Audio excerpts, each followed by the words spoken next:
Hello everyone. जसं की तुम्हा सगळ्यांना माहिती आहे, स्वामीज्ञा आता 7 महिन्यांची होत आली आहे. त्यामुळे ती रांगायला लागली. तिची मस्ती देखील प्रचंड वाढली आहे. त्यामुळे तिची झोप पूर्ण होत नाही आहे, चिडचिड होते. मी खूप प्रकारे प्रयत्न करते तिला झोपवण्यासाठी, परंतु तिची झोप फारच कमी झाली आहे. यावर उपाय म्हणून मला टायनी टाईक यांचे ऑटोमॅटिक क्रेडल मिळाले, जे की 100% शॉकप्रूफ आहे, कारण ते DC पॉवरवर चालतं. सोबतच 2 सेफ्टी बेल्टसुद्धा येतात. त्यामुळे आपण बिनधास्तपणे आपल्या बेबीला त्यात खेळवू शकतो.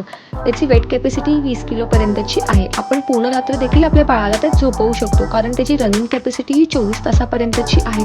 झोपल्यानंतर मच्छर चावण्याचं देखील टेन्शन नाही, कारण मॉस्किटो नेट ही क्रॅडलला अटॅच्ड आहे. आपण आपल्या बाळाच्या कम्फर्ट झोननुसार त्यांचं स्पीड कमी जास्त करू शकतो. प्लस हे ट्रॅव्हल फ्रेंडली असल्यामुळे आपण फोल्ड करून प्रवासात घेऊन जाऊ शकतो. तिकडेही आपण ते यूज करू शकतो. मला तर आता बिलकुल टेन्शन नाही, कारण स्वामींना त्यात खूप एन्जॉय करते, छान खेळते आणि शांत झोपते देखील. तुम्ही सुद्धा तुमच्या बेबीसाठी आजच टायनी टाईक यांना कॉन्टॅक्ट करा. थँक्यू. बाय.